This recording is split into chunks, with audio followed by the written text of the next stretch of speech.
that too. So if you would please adhere to that, we would appreciate it. Thank you very much. The only order of business this evening will be the continuation of the hearing of 189 Strikers Road, Block 100, Lot 6, Asphalt Plan, application for preliminary and final major site plan approval. Is the applicant prepared to continue? Good evening, Mr. Chairman, members of the board. Again, William G. Menon here on behalf of the applicant.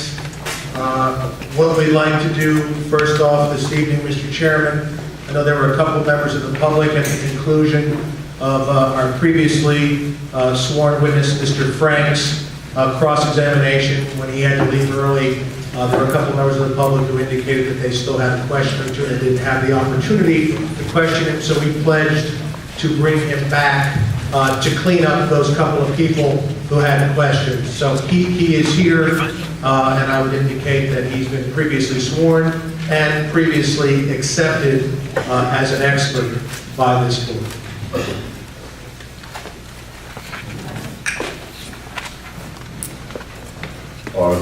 People who requested to...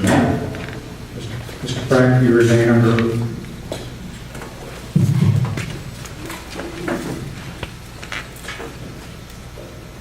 Yes, sir.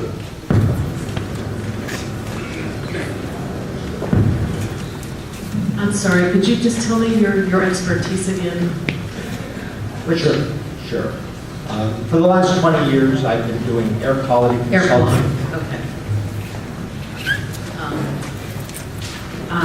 My questions pertain to the permits.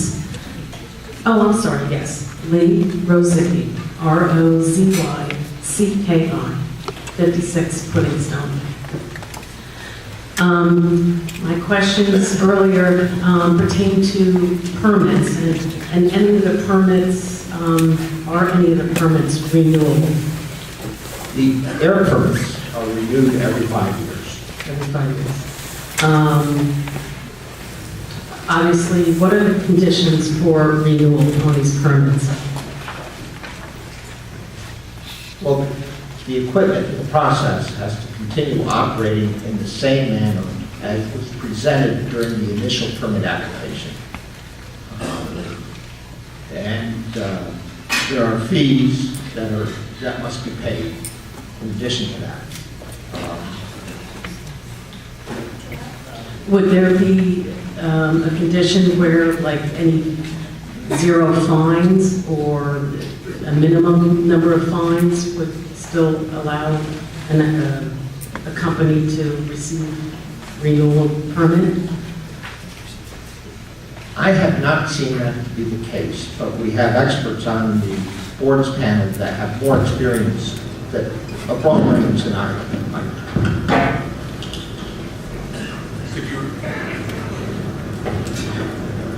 Could you repeat the question, please?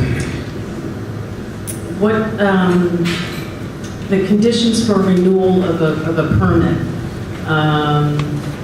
would there be a minimum number of fines, or are fines a factor at all in these conditions?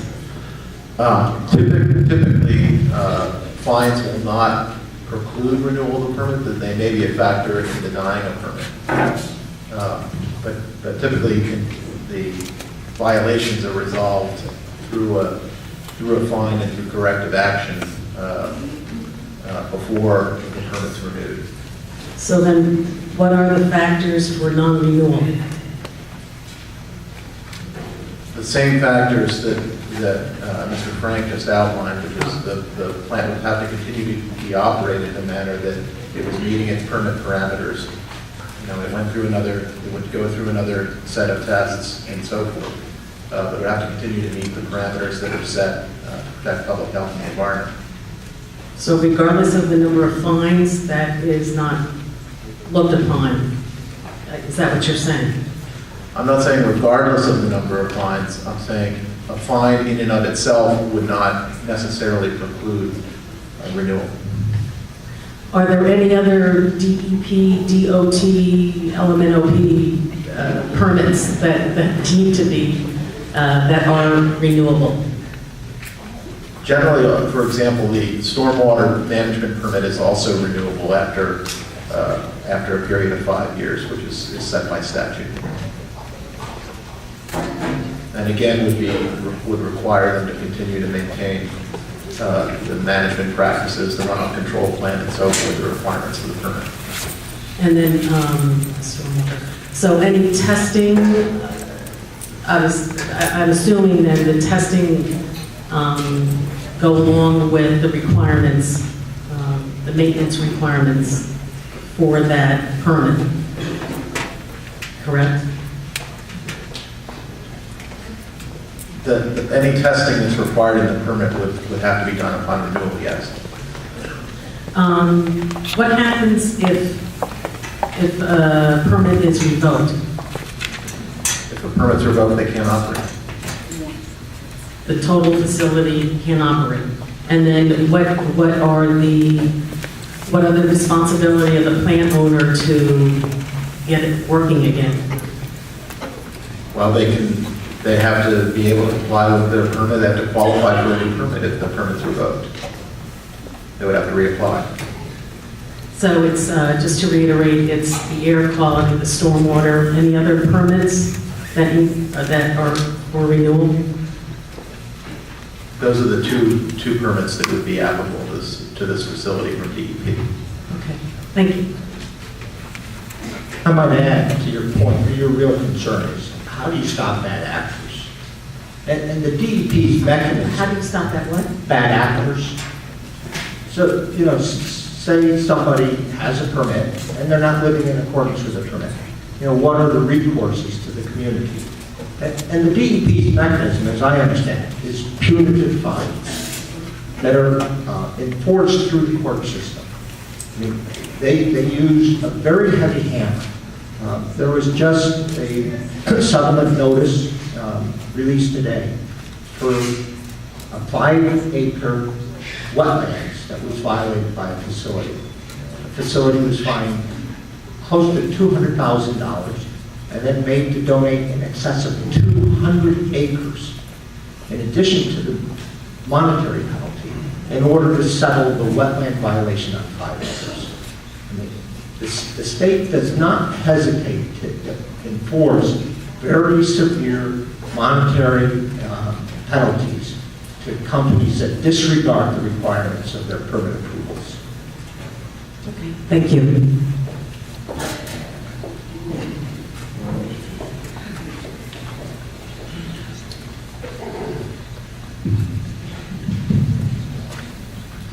Lloyd F. Puff, Loideth, Huff, 5 Windsor Lane, Lopatcong. Hello, sir. Can you answer me one question? How much dust particle can one control? How much dust particles can one control? Well, the baghouse controls 99.99% of the dust particles in the airstream being emitted by the plane. Is that sufficient? No, you can keep going. I felt you had something more to say.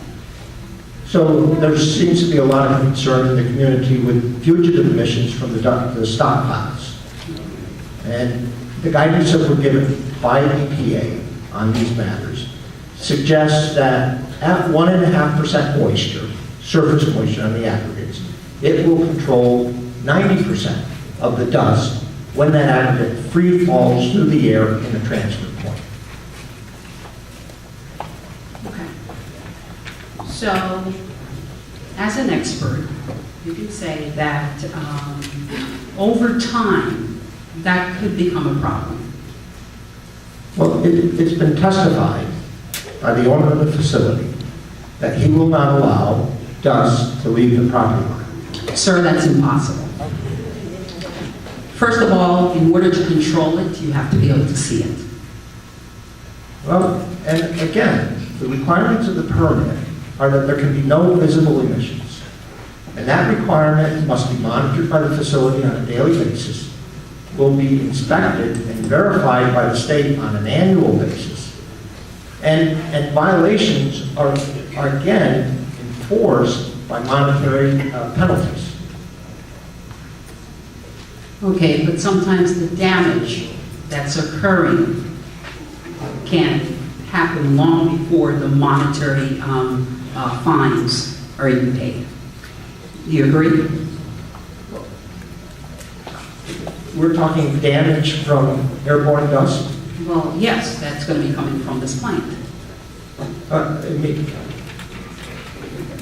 We've established, I believe, certainly to the state's satisfaction, that there will not be deleterious quantities of dust emitted from the plant or the equipment components connected to it. Sir, there is no guarantee on that, because once the pollutant becomes airborne, you cannot control that.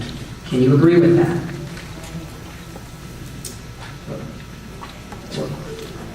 After it's released to the atmosphere, is that what you're saying? Well, Becomes yes, airborne? because you can no longer control it because it's now airborne. Correct. Once it's released to the atmosphere. Okay. I'm going to mention a couple of harmful carbon monoxide, oxides of nitrogen, sulfur dioxide, TSP, PM10. Sounds familiar? Yes, those are criteria pollutants. The facility is restricted on the quantity that they can emit. Right. And you would say the majority of these are actually ones that can be emitted from an asphalt plant? They are all regulated compounds, and the state has established what their scientists have determined to be the levels that are not injurious to the health, and yet allow industry to operate in a cost-effective manner. And these regulations and thresholds have delivered to the residents of the state continually improved air quality over the period that they have been enforced. In this industry alone, the allowable levels for carbon monoxide started at 1,000 ppm, and this facility is currently limited at 250, so it's a factor of 4. On nitrogen oxides, the original limit is 200 ppm. This facility will be restricted to something below 75. On hydrocarbons, the original allowable was 500 ppm. This facility will be restricted to 125. On particulates, the original federal limit is 0.04 grains per standard cubic foot. This facility will be limited to 0.02 grains, not the federal standard. Limited, but it doesn't necessarily mean that it can never go over that amount, correct? Well, we have a mechanism in the permit that requires monitoring, initial testing, periodic testing. So there's a procedure that's been deemed adequate, both on a federal and a state level, to assure the residents of the community that the facility will operate and continues to operate in compliance with permit limits that have been established by the state. Are any of these chemicals that I mentioned something that you are concerned about as an air quality expert? To be honest with you, no. I'm much more concerned about CO2. Okay. Well, I am. And here's why. This is a question, no problem, but it's a statement. Sir, it's going to lead into another question. Thank you. Again, I am, as a registered respiratory therapist with over 15 plus years experience, combined 27 years experience in healthcare, I'm getting there, sir. I'm getting there. Just a minute, I'm going to object, Mr. Chairman. When we talk about our qualifications, what I know, that's really testimony. If it's a question, that's fine. Sir, it's leading into a question. I'm objecting, I'm objecting the person talking about their qualifications. Will be a time to do that. If it's a question, fine. I don't think we can preamble it. I do this, and this, and therefore I know. Do you agree with me? I don't believe that's a proper question. I object to the form of the question. Well, no, sir. Ma'am, you will have, at this point, you are to ask questions, and at a later point, we will be able to go out and make your statements. Thank you very much. Thank you. So with these low levels that you would hinted at before, can these cause respiratory problems? In and of themselves, I don't believe so, no. Well, sir, they can. Again, ma'am, you're making a statement. Please define yourself with the question, please. I'm done.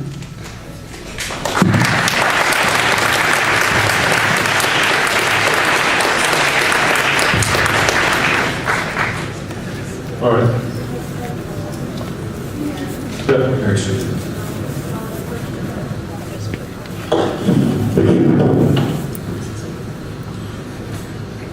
I have a follow-up question before we go on, if that's okay.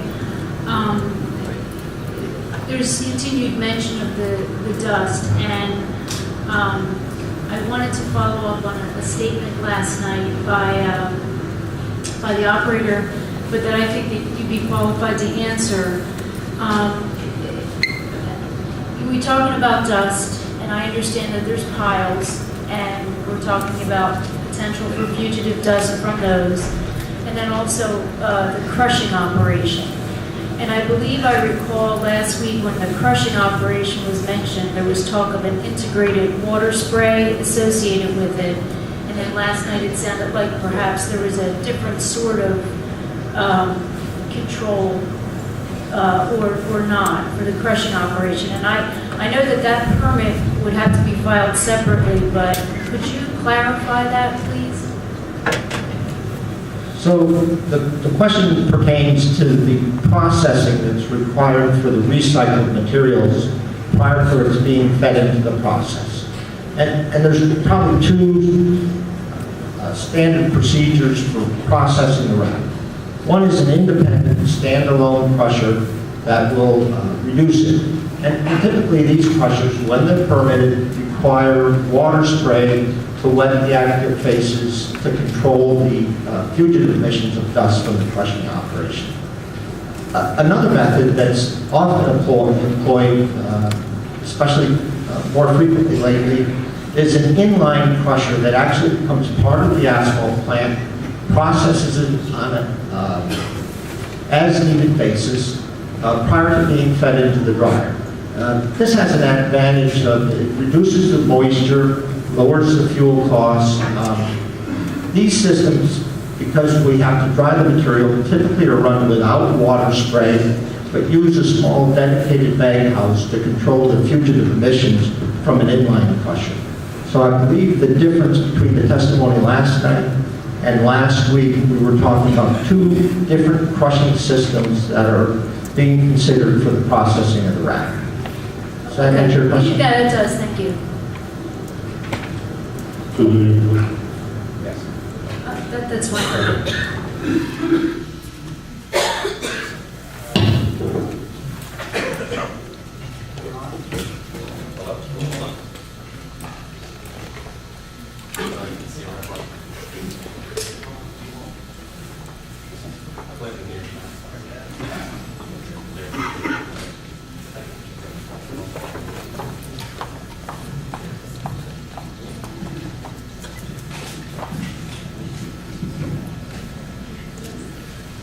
My name is Chris Aquila, Aquila, 1325 Eagles Nest Court, Pack.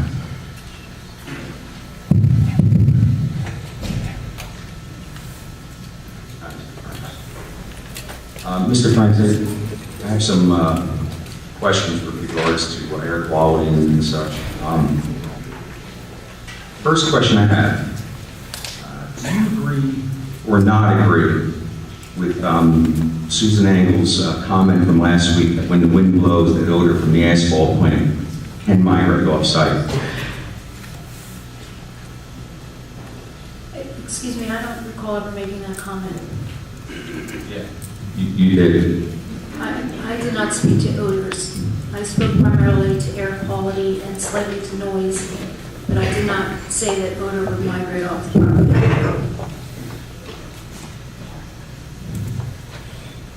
It's been testified. I've testified, and the facility operator testified, that there would be no odors that cross the property boundary. And that testimony stands. Okay.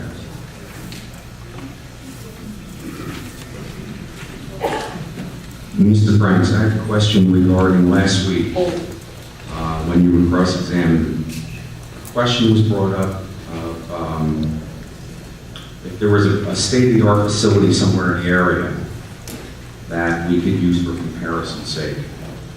I believe you indicated a state-of-the-art facility for good comparison's sake for this was Stavola property, Stavola asphalt plant in Bridgewater. That's correct. It's a comparable site? The equipment is comparable, both for new counter-flow drums firing natural gas. Okay.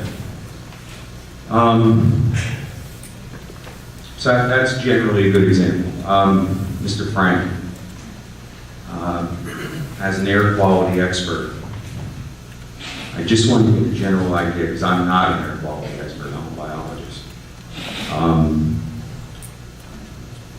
going to play out, I just want to, it's a question, I just want to ask you, and very sincere, I just need to know. For myself and about 30 of my research assistants, I have been working about 12 hours a day, 7 days a week for 4 straight months, August to November, for statistical purpose. Every year for the last 22 years, at a location 1,300 feet, a little more than a quarter mile, due west in a clear line of sight of that facility.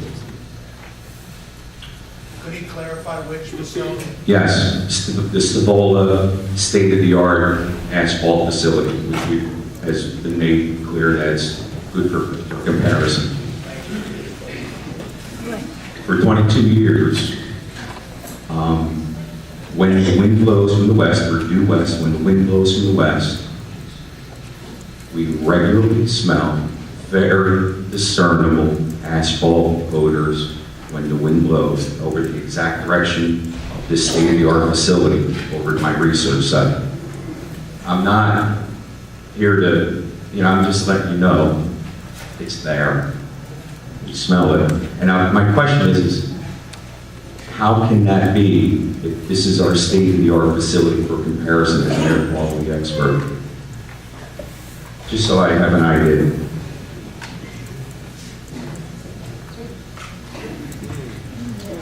In northern New Jersey, that is the most recent installation. There's one that's been installed south here, but it's the most recent installation in the state.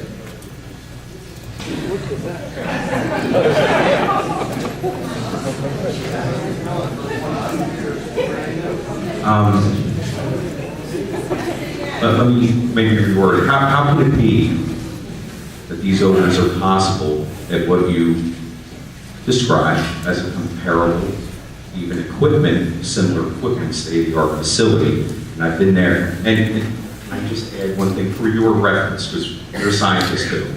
For reference sake, I've unfortunately lived or worked next to an asphalt plant my whole life, so it's not a mistake of whether or not I'm, losing my mind. It's definitive. It's not killing us, but it smells. It smells pretty bad. It smells pretty bad. For 22 years, it's actually a running joke down there. Anyway, I'm sorry. How can that be? That, that we smell that from this state-of-the-art facility at a quarter mile, more than a quarter mile. Yeah, I don't have an answer for you. That's fair enough.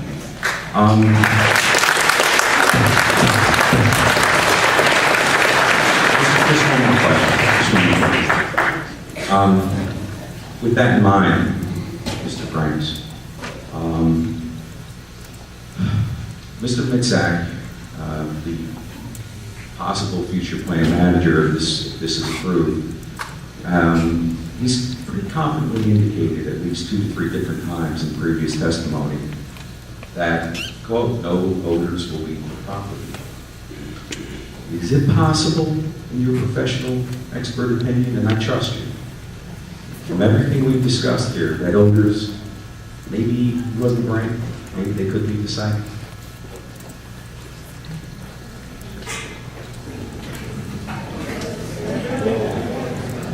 Isn't this the last question just rephrased?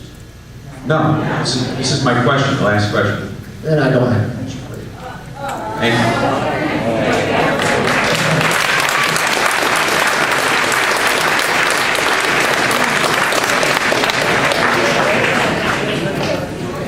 Karen Frisco, 1202 Fairview Circle, Lopatcong. Thank you for coming back. Can you tell me, are potentially hazardous chemicals and/or compounds inherent in the production of asphalt? So inherently hazardous compounds, Potentially potentially. inherent in the production of asphalt. Potentially hazardous compounds are inherent in the combustion of all fuels. And asphalt plants burn fuels. Thank you.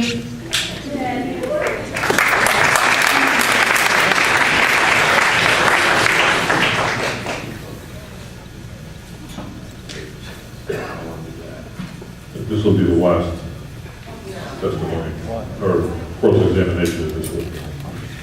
Frank Victor, 223 Stonehenge Drive, Lopatcong. Victor, V-I-C-T-O-R. This may not be a question for you, but you did indicate and you did explain the differences for controlling the dust. One was with water and one was without. Is that correct? For the recycled asphalt processing, yes. Is it true then, because we heard last night, that the only water that was going to be used on the property was that for the facilities? Then can I draw the conclusion that the dust will be controlled by the non-water? I can't speak for last night's testimony. It would be my interpretation that the water requirements for the crushing operation, the future crushing operation of a dedicated recycle crusher might not have been anticipated in the question about water demand.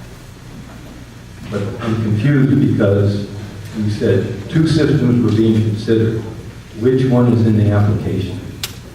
Neither are in the approved air permit. So a modification would be required for any processing equipment so that it's included in the air permit. So the application is not complete until that is included?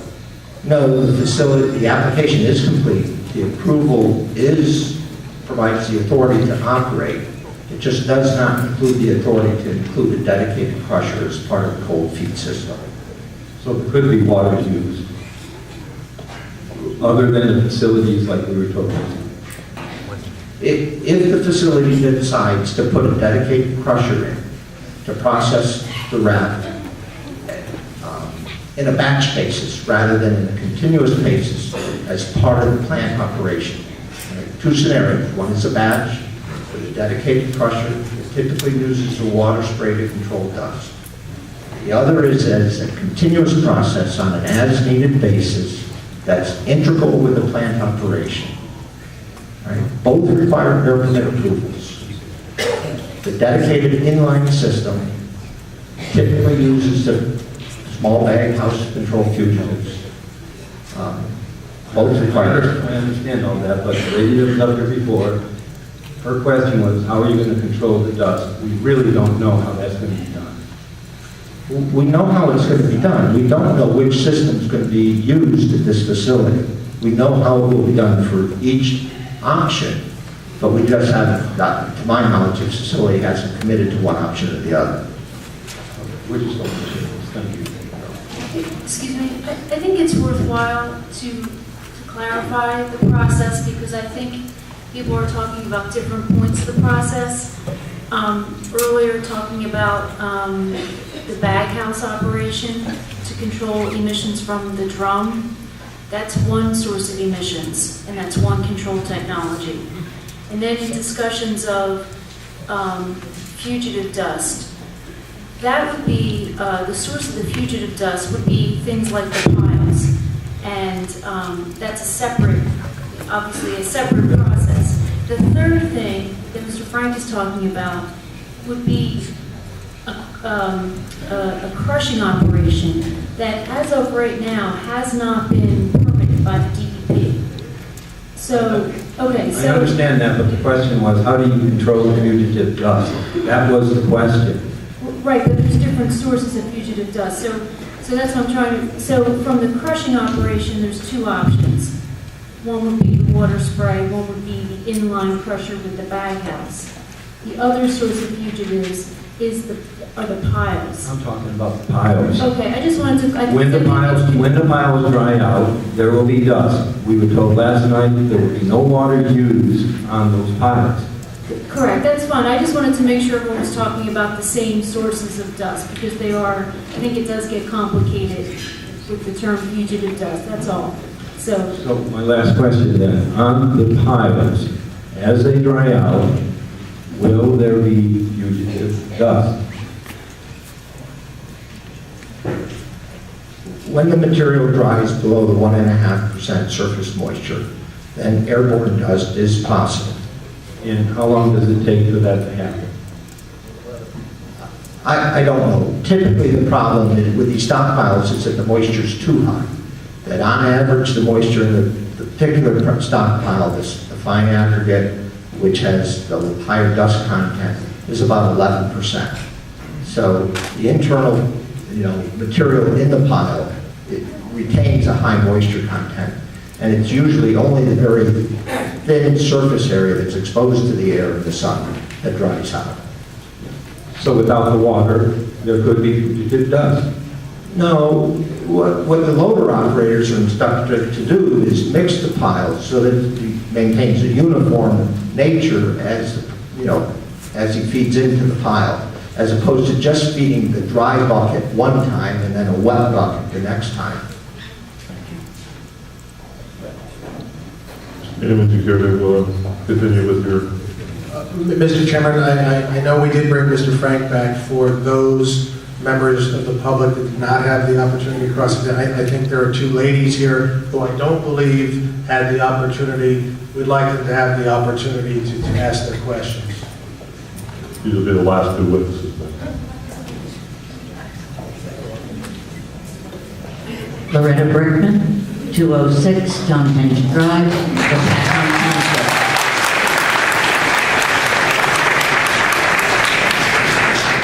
Mr. Frank, I received a telephone call this morning from Intercounty Haven telling me that you would give me the answers to my question that I asked last night.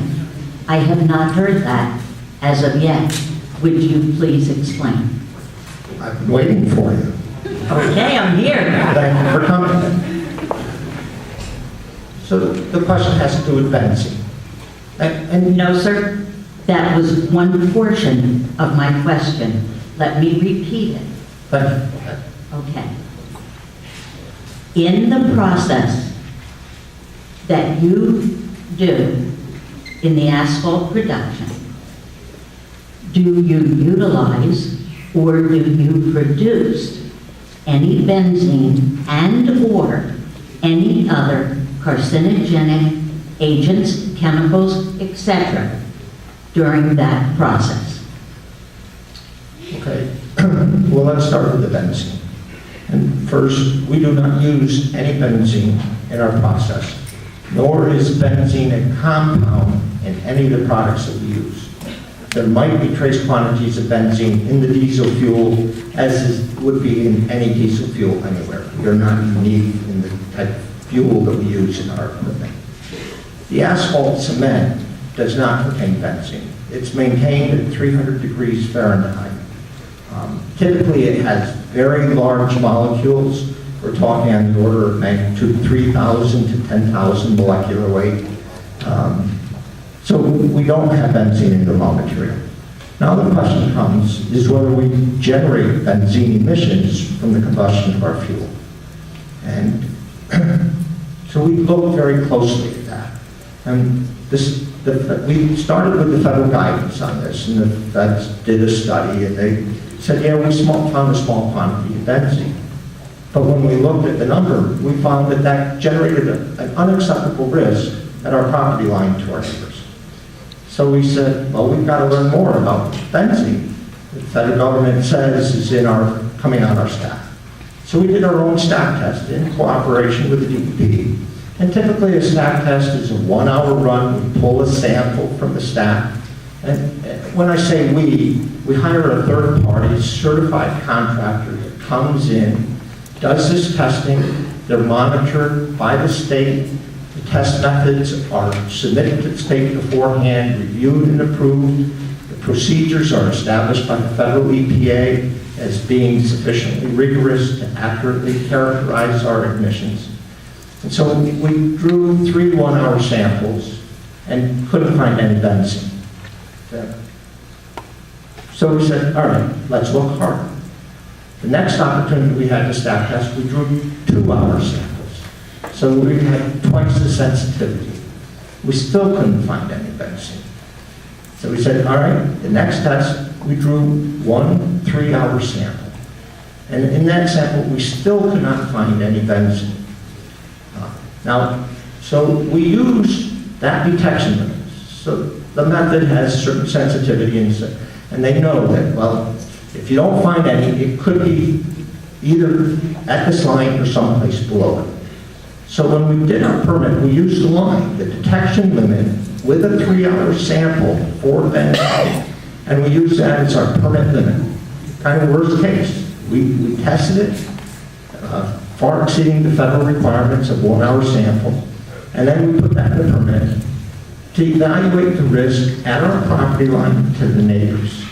And using that protocol, which is the state's DEP's protocol to evaluate risk, it came up with no measurable risk at the property line for the benzene emissions. Right? We used a similar procedure for all the other hazardous air compounds. We started with the federal guidance that estimated the emissions from our particular industry for hazardous compounds.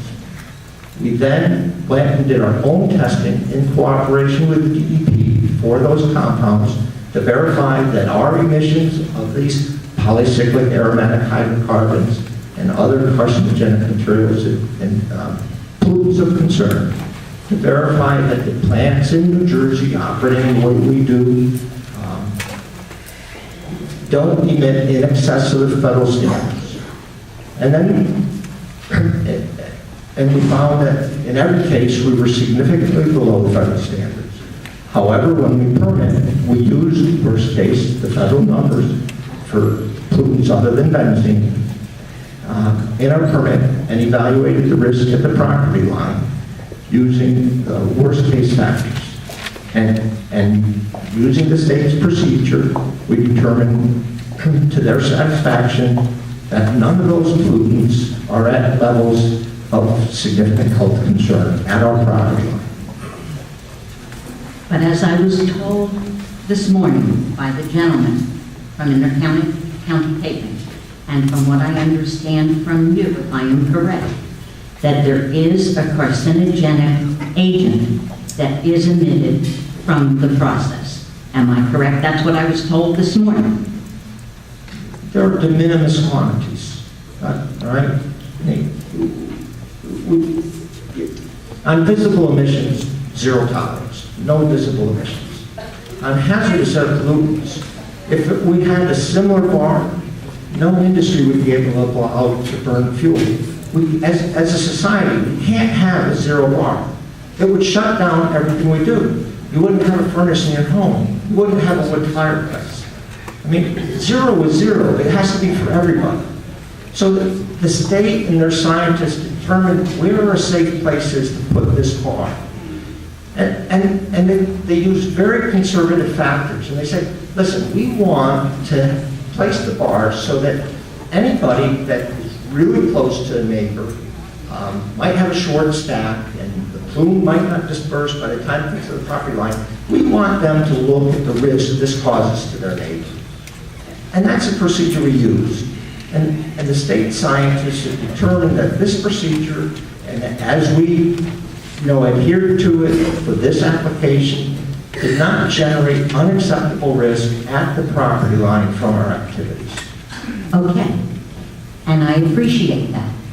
But I went further with the gentleman from Intercounty Paving, and I asked him, since in fact he did admit that there was a carcinogenic agent that was being emitted, and that you were concerned about beyond the property line for our residents in our communities. What are you doing to protect the employees that work within that plant and to judge how much of that carcinogenic agent is actually being admitted into the air of that plant? And is there a way to test for that? And are you requiring certain testing of your employees to protect them? I was told they have health insurance. Health insurance is great, but I want to prevent cancer before it starts. Okay.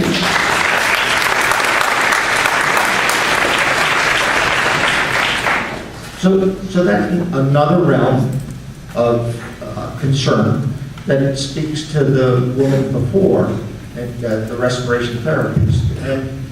And the industry has legitimate, appropriate concerns for worker exposure. Because, as an industry, we have contingent liability. If our employees develop cancer down the road, we're liable for it, just as the asbestos industry is, just as the tobacco industry is. So, in cooperation with the European Union, these are very difficult challenges to determine and quantify the cancer risk from our industrial activities. It's far outside my pay, but we did it as an industry. It was a 10-year effort in cooperation with our labor unions, because they have a vested interest in this issue as well. Their members deal with this product day in, day out. They don't want them to be adversely impacted by their profession. And the result of that 10-year effort that was collaborative between the United States and the European Union was that there is no adverse health effect from asphalt cement products used for paving material. This is distinguished, this is to be distinguished from health risk from roofing cement, which is in a different category. So you have to be careful when you're doing internet searches on the risks from asphalt products, that roofing cement is in a different category from asphalt paving material. And it's been determined that there is no unacceptable health risk from asphalt paving materials and worker exposure thereof. So then, Mr. Franks, are you telling me you have nothing in place within the plant to guarantee that that remains the situation, and you have no testing to guarantee that those employees are not subjected to an unusually high level of carcinogen? So the guarantees that you're looking for come from the material specifications. So these compounds of concern, the assumption was that they come from the product, the asphalt binder, the petroleum binder.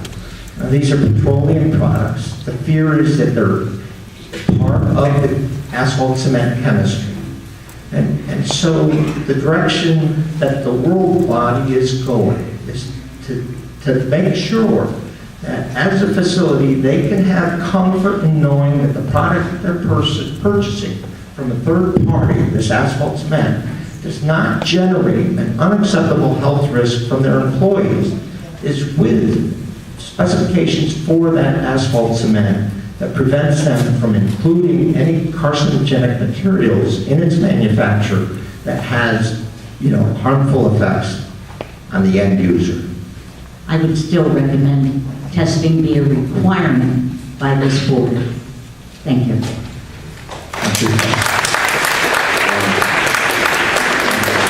I may, I have a question. This question goes to Susan, one of our experts. Susan, could you tell me if Mr. Frank stated to drill benzene, to your knowledge? Yes, and I would also add, the US EPA evaluates industries to determine which industries should be regulated for their hazardous air pollutant emissions.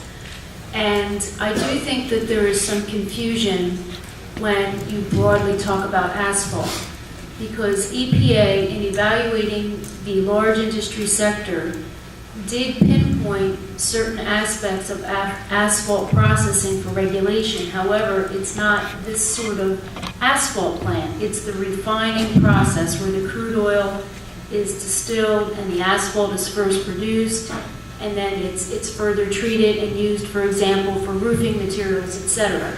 So the EPA recognized that category as having potential for hazardous emissions. This category, where you're talking essentially about mixing asphalt cement with aggregate, sand, etc., was specifically excluded by EPA because they did not believe that there was any significant hazardous emissions from those operations. And that's a regulatory process that EPA goes through. So I was not familiar with the European Union study, but I know in the U.S. that study has been conducted, and this industry specifically excluded because of its potential for those emissions. Thank you. And this question is going to go to Mr. Frank. You talked about that in all industries. I mean, you have a certain amount of carcinogens that are, produced by everyday life things. Would you say that I would be more susceptible to breathing in carcinogens from 5 people being outside here and secondhand smoke than I would say anything else? I mean, just to put stuff in perspective. If I'm walking out here and 5 people are smoking outside, I get sucked in or secondhand smoke, my being be subject to any carcinogens. The little bit I know about mortality rates from cancer smoking and secondhand smoke exposure indicates that it far exceeds the health risk from the compounds that are emitted from this process.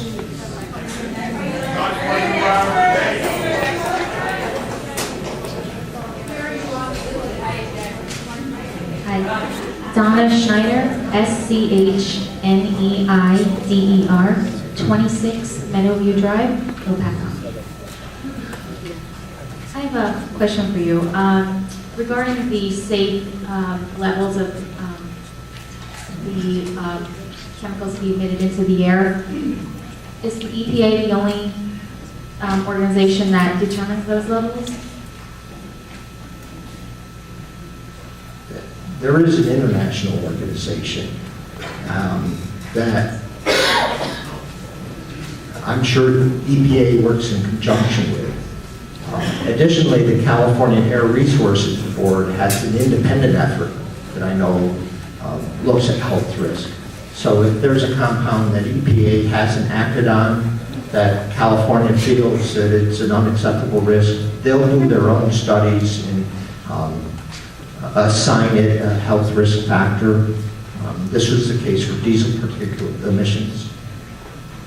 On any of those studies, did they happen to mention any health risks with pre-existing conditions? I really don't know that. Okay. Do you know what Duchenne muscular dystrophy is? I'm not an industrial hygienist, so this is outside my expertise. Okay.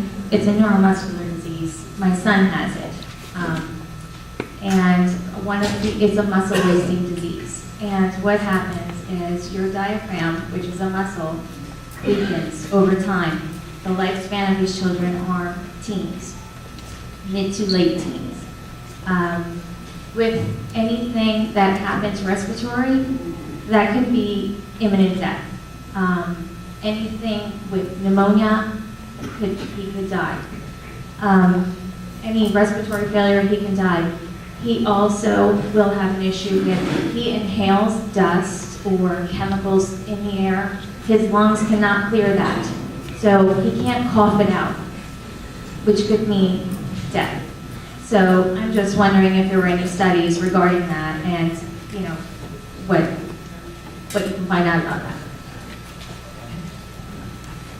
As Susan indicated last week during the testimony, the state kind of has a tiered regulatory strategy that places industries in categories of comparable relative risk. And this industry, well, it's not de minimis, you know, like the guy that has just a small fuel tank. It is in the lower tier. We don't emit major quantities of any pollutant.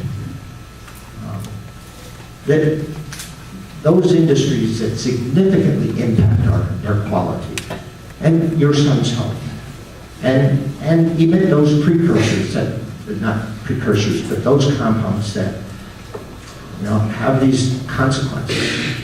You know, our power plants across the river, they're not asphalt plants in the community. I mean, these are major sources of pollutions that are emitting heavy metals. We're not emitting heavy metals. You know, high quantities of sulfur dioxide. We're not emitting high quantities of sulfur dioxide. Thank you. Mr. Chairman, at this point, we've agreed with Mr. Drill, who's representing Greenwich Township, that they would put on their expert testimony. I know it's a little bit out of order. We're not going to close our case at this point because we still have a witness that we wish to bring on, but we did agree to allow Mr. Drill to put on his expert witness at this point. Okay, so Mr. Bill, are you prepared to do that? I still have a question. Okay. No, we have the last two witnesses on this. We were told at the several- last meeting that we would get a chance to ask questions because he had engagement that he had to go to. Okay? We didn't. We deferred our questions to the panel. I don't feel that they answered my questions sufficiently, so I still have a few questions that I would like to ask the air quality expert.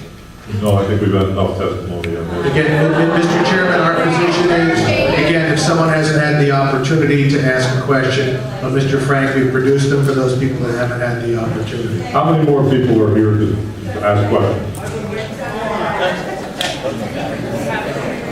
Again, those who have, I thought the rules you set forth were those who haven't asked questions already. That is why we brought it back this Some evening. came to us that indicated that they had additional questions.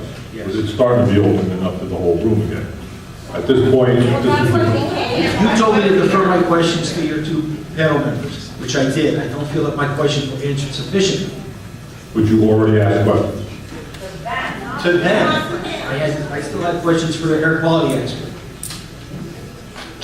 What I'm going to do is limit you to 5 minutes total at the podium. Sure. Is that for everybody or just For me? everybody following you, yes. Okay, so we each get 5 minutes?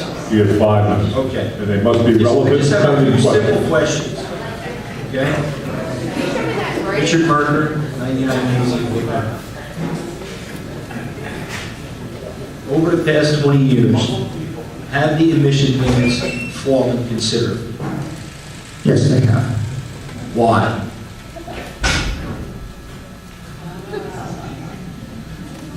Some would say because the DEP is never satisfied. In your expert opinion, why? Technically, it's because the state has been categorized as being in areas of the state are categorized by federal EPA to be non-compliant with ambient air quality standards. And so consequently, the state continues to ratchet down on those industries that they have control over. So the problem that we have in New Jersey is that the pollutants that generate the excessive first responder, let's say, are coming from out of state. Unfortunately, DEP doesn't have any control over those out-of-state sources, so that the only mechanism they have available to them is New Jersey-located industry, so they could keep ratcheting down local industry because they can't reduce the emissions from out of state. And if the limits change while your plant is in operation, are you going to have to conform to those new limits, or are you going to be grandfathered in? There's multiple regulatory strategies. So there's state-of-the-art, which this plant has to comply with. There's also NOx-RAC. NOx-RAC reaches back. So the current 75 ppm limit for the NOx emissions from asphalt plants are both state-of-the-art and a new NOx-RAC. So all plants in the state had to lower the NOx emissions, regardless of it being grandfathered or not. They don't grandfather. If they change, you have to conform. If they change the RAC limits, and there's VOC RAC and NOx RAC, if they lower those limits, then everybody has to comply. My last question. In your expert opinion, is the real reason that they bring those limits down is because it becomes cost effective? In other words, if it wasn't cost effective for the plant or for the business, then the limits wouldn't change? It's my understanding that the feds are driving this, that they require the state to take proactive steps to improve their air quality. They're limited in the cards in their hand that they can work with. So New Jersey has no control over motor vehicles. They're federally regulated. They have no control over out of state. So they ratchet down industry because that's the only option they have available to them. Thank you. Thank you for coming back. I'm sorry for your loss.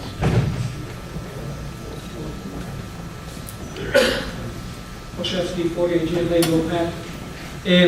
I asked your colleague over there the last time if the air will be better with or without the plane. She testified that the air will be better without the plane. Now she keeps on telling me there's nothing bad coming out of it. Why would the air be better without the plane than it is now? I'd like to clarify my testimony. I said there will be less emissions. Okay. That was the statement. So would the air be better without the plane or not? It's a different question. Better or less Then emissions? I ask you the question as an expert. That's Is the fine. air better now or will it be better then?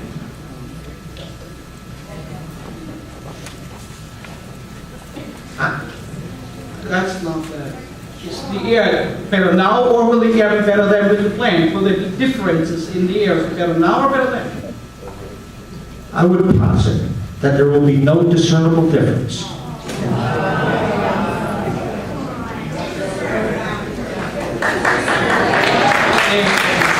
Let me ask you one more question, and again, I'm not sure, because there's a lot of talk about the EPA, and I'm not really sure, you may know because it's your field. Is the EPA the same agency who declared the air safe around the 9/11 site?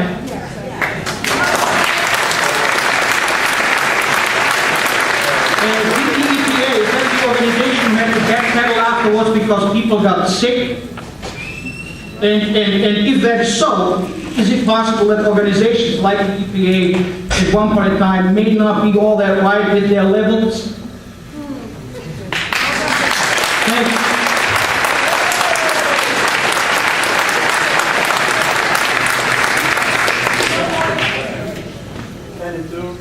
Lieutenant Dugan, 17 Sudbury Court.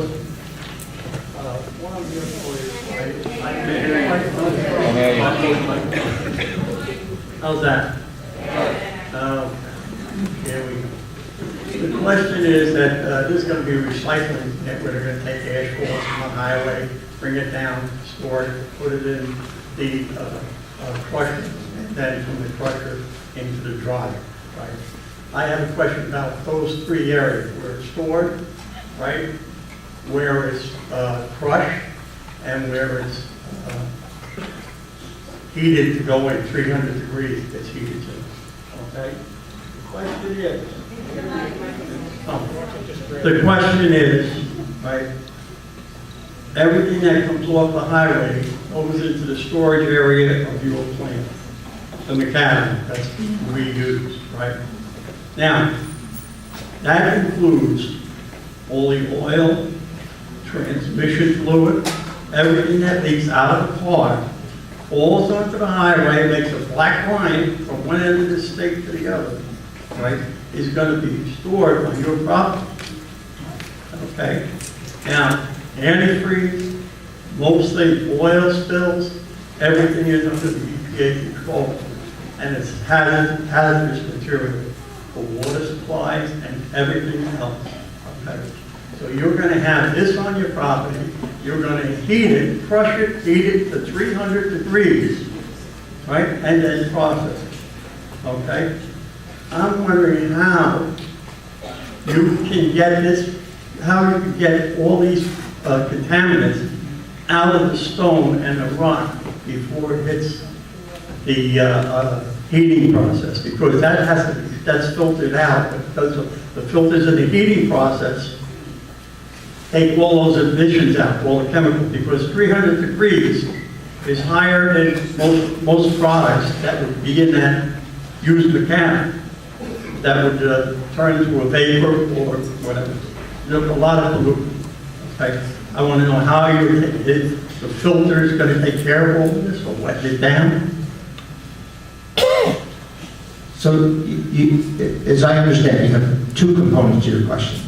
One is a runoff concern while the material is stockpiled in the yard. And then the other is an air emission concern when the material is heated through the plant. And some of these compounds could potentially be volatilized and released into the atmosphere. So when the industry started recycling in the early 80s, and stockpiles started growing, this was a concern, a legitimate concern. And so there were scientific studies conducted, the most notable by the University of Florida at Jacksonville. And they collected water samples from a large asphalt stockpile and analyzed them for these compounds of concern. I mean, we know what to look for, and they looked for them. And there were none detected. All right. And you have to remember, asphalt cement is a glue. It's sticky. It wants to stick and hold on to things. So it's not illogical to think that it's sticking and holding on to these oils that are leaking off from the cars driving down the road. However, we didn't base our policy